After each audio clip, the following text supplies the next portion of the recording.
Right guys, DJAppyD here, and today we're going to be doing an unboxing of something I've been waiting for the past 8 months. I've been wanting it ever since it came out in September of 2013. It is the Pioneer XDJ-R1. Now this is the beast. So we're going to be unboxing that today. This thing is absolutely amazing. It comes with, basically, it's an all-in-one DJ hybrid system. It gives you browse, mix and share functionalities. It's also got real-time DJ browse and control with either the iPad, iPhone or iPod Touch via the wireless LAN. You've got beat and sound color effects, hot cue, a 4-beat sampler, twin CD decks, a standalone mixer, MIDI control, virtual Remotebox software included, and a free download of virtual DJ LE if you want that as well. So as you can see on the front package here, it's absolutely amazing. You can see the XDJ-R1 with the iPhone. You can use an iPod, but it wouldn't fit on that thing, so I'd recommend that you buy some sort of stand to put your iPad on.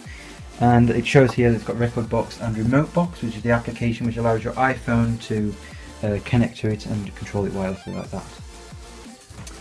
So you can see here also on the side, you've got your Pioneer, you've got the actual mixer there, you've got the same brand in here, and you've got Pioneer Corporation and all this rubbish that no one cares about.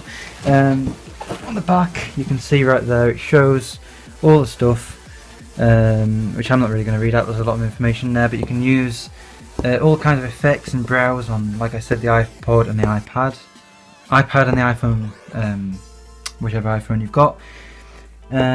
You've got this thing which is showing you can put your USB device, you can use USB, CD media or PC, as well as all this stuff here. So yeah, that's that, and there's nothing really on the bottom, and then you have your front right here, and the other side is exactly the same. So to unbox this, all you have to do literally is take these, pull these out, and then if you can't tell, I'm very excited because I've been waiting for ages for this.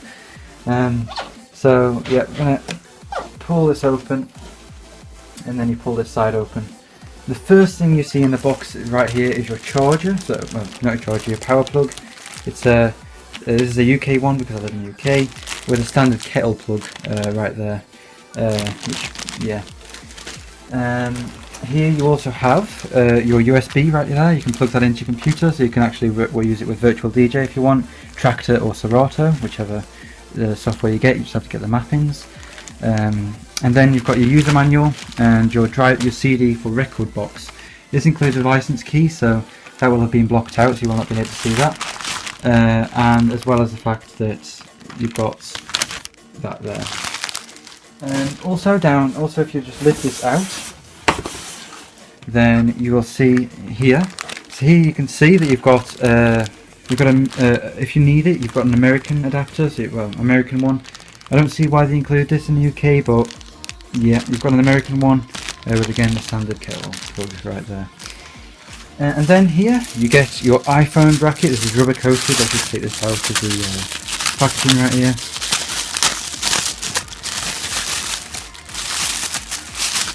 This is your iPhone stand, which sits on like that. Goes into the back of the mixer with these clips right there, and then you can do what you need to with that. So let's take that apart. Let's just get rid of this over here, and then we can continue getting these flaps out. And then here comes the epic. Yes. First of all, just take these polystyrene things off here, and then you pick up the mixer from here. And then I'm going to move this box over here for now, and then put the unit down, and then literally it's just in this phone thing. All you have to do, take this off right there, then it comes out, you pull it out like so. Oh, and maybe try not to rip it as well. And here the beauty emerges.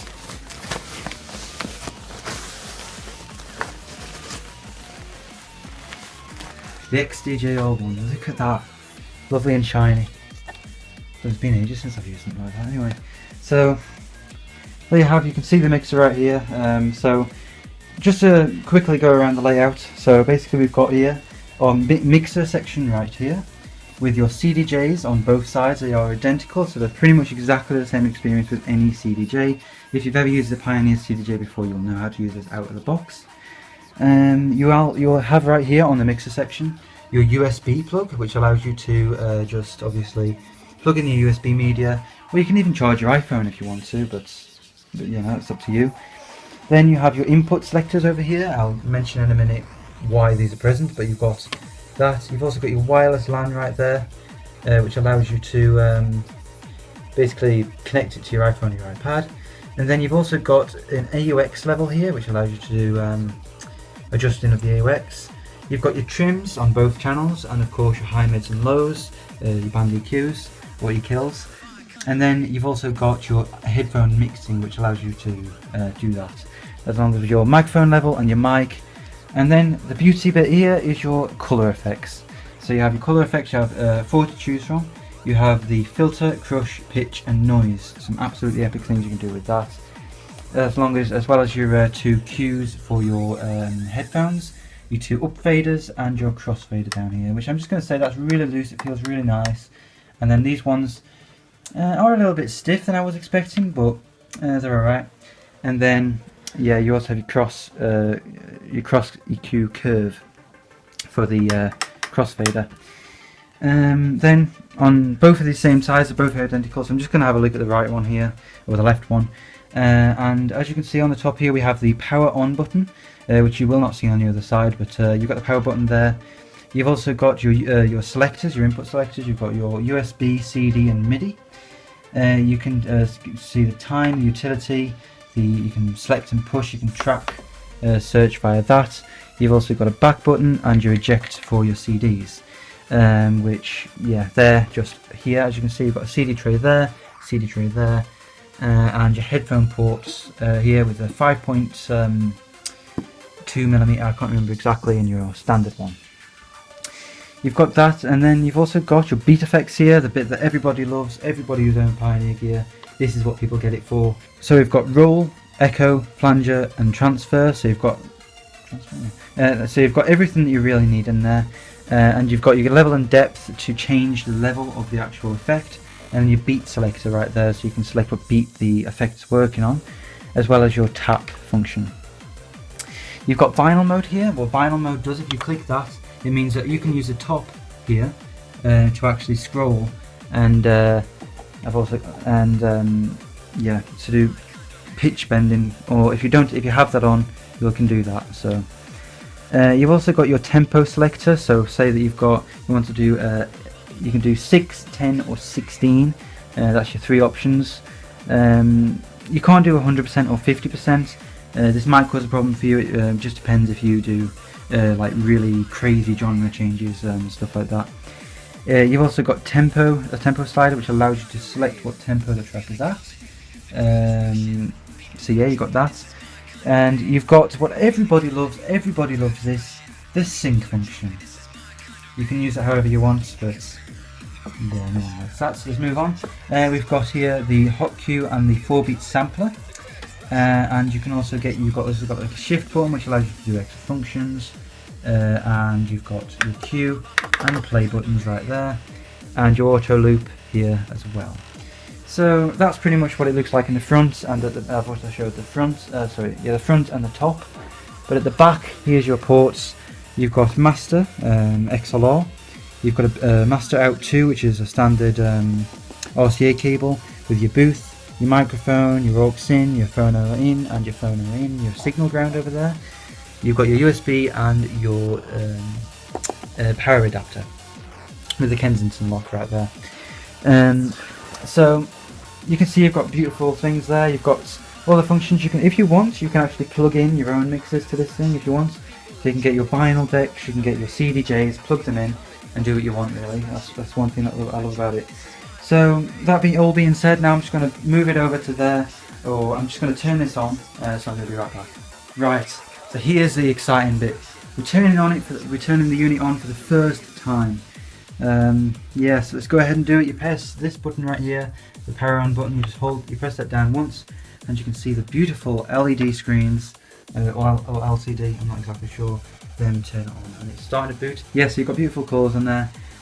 So now you can start using it. However, the first thing that you want to do when you get this unit is check if you're running the right version of the actual updates, because I do firmware updates for these. You know, you have to firmware update everything these days, but whatever. So we have to check that. So to do that, all you do is go into the utilities menu right here, and then I figure out how to. Yeah, you hold down the utilities button, and then you kind of scroll until you see the version number. You can see here we're using version 1.07. I know currently it's version 1.11, which is the latest version. So I will be going to download the actual things now, and I will be right back with you. Right, so now we know that the actual unit is outdated. All we need to do is take a USB. It doesn't really matter if this has got Remotebox audio on it or whatever. I'm just going to take a blank one because, yeah, I just want to do that. And then now what I'm going to do is just plug that in. And then all you need to do then is, I'm going to close it off. And then you want to go and check and go and download the latest firmware. Now to do this, all you have to do is go to your internet browser. Mine's Google Chrome, but you can use whatever you want. And then all you have to do is type in Pioneer XDJ-R1 and basically firmware. Or yeah, firmware. And then you just go to this first link here, make sure it's pioneerdj.com, make sure it's that website, click on that. And then it's just going to load up the website. It can take a little while, but once it does, you can just go onto here and you can go to the firmware. You click on the firmware button and then you let that do that. Once it's loaded up, all you want to do is, actually no, there. So I said that the latest version was 1.11, but it's actually 1.12 now. So apparently they've updated that recently. And then it's just going to say agree with the software license agreement. You can read that if you want. I don't. Just click it. And then once you've done that, it's just going to load up again. Go to the next page and let you download it. So once it's done that, it'll say how to update, but I'm going to show you how to do it in this video, so you probably won't need to look at that. But then it's going to give you the firmware version. It's just a 505 kilobyte file size there, so let's just download that. Go to desktop, then you click save, and then you can save it wherever you want. I wanted it on the desktop. And then once you've done that, you just minimize your browser, or you can close it off, and then you can right click on the actual thing. Make sure you've got a zip extracting file, or if you haven't, you can just use Windows. To do that, you literally just right click and go to extract tool and click extract. Because I've got WinRAR, you just right click and you go extract here, and it'll extract this bin file. All you have to do is go to your computer and go to your USB, mine's maintenance there, and then you just right click on that, go to cut, and then paste that into there, and it's ready to be used. So then all you have to do is close it off. I'm going to delete that zip file just there, and then I'm just going to safely remove the USB. It's just going to take a few seconds to show up here. Do that, and then take out your USB, and now you're ready to install it onto the unit. Right, so we've downloaded the firmware and we've put it on this USB key. So all I'm going to do now is turn off the unit. So to do that, all you have to do is press the button down, hold it down, and then it's going to put it into standby. Once it's done that, you just literally open up this flap on the USB, and then you plug in your USB into the port, which give me a while, I'm still getting used to. Anyway, there you go, you plug that in. Once it's plugged in and it's firmly secured, to actually do the updating process, all you need to do is you hold down the shift button, then you hold down the USB button, and then you press the standby on button until it turns on. Then you just give it a minute to detect the firmware, and then once it's done that, it's going to start displaying download, and it's just going to get all that stuff off the actual USB key and transfer it over to the unit. So this is going to take a little while. So just be patient while it does it, and like I said, it is vital that you do this because there's so many bugs that gets fixed. When this first came out, there was so many bugs, and since version 1.07, there's been so many fixes that just made this thing a lot better than what it was. So in saying that, you just need to be patient. I'm not going to be doing any fast forwarding, so I'm just going to be right back as soon as it's finished, so just be patient. Right, so that's the firmware update firmly onto that device. So all you have to do now is just turn off the unit by holding it down, and then just let the standby thing go off because OCD. And take that off. I'm going to close that down for now, and then I'm just going to turn it back on, and then now we should see that the firmware update is updated and everything's fine. I'm just going to check that right now. So let's just do that. To do that again, we just go to the utilities, hold that down. Scroll down until we find the version number. We can see it's now version 1.12. So there we go. And then we can just press on the utility menu to turn it off again. So the next thing that I want to show you guys is how to connect this to your iPhone, your iPad, or your iPod. Now, you know, this can like mess up a couple of people. It can be like, what we're doing, don't know. So pretty much it's pretty simple. All you have to do really is you go to utilities, and then you hold it down, and you see the wireless LAN information or WLAN information. You tap that down, and then it's going to give you the SSID, which it'll just show you what the SSID is, and then you go out of it again, you go back in it, you click on that, and then you'll get your security key, and it'll give you the security key. That wasn't the right one. I'm not sure other than that, but then all you have to do is you just connect it, and you type in the SSID, and if it does have a secure key, then you just type that in as well. So you literally just connect that via Wi-Fi. So you just turn on your Wi-Fi, find the XDJ-R1, click on it, put the security number in it, and then you can connect your iPhone. So I'm just going to connect that now, and I'll be right back. Right, so now we're going to connect the XDJ-R1 with the actual thing. So we're not going to show the device, but I'm just going to show it on here. So to connect to it, all you have to do, if you're on your obviously on any iOS device, you just go to your settings, and then you go to your Wi-Fi. Then you'll scan for anything near, which, as you can see here, you've got the XDJ-R1 and my version number. And then all I'm going to do is type in the password. I'm just going to do that off camera here, because I don't want you to see the password, because for no reason whatsoever. So yeah, once you've done that, once you've typed in your password, you just click on this icon here, join. So as you can see, it's now connected, so all we have to do is turn this off now. And then you can go to your Remotebox application, so you can find that there, or your Remotebox application actually, sorry.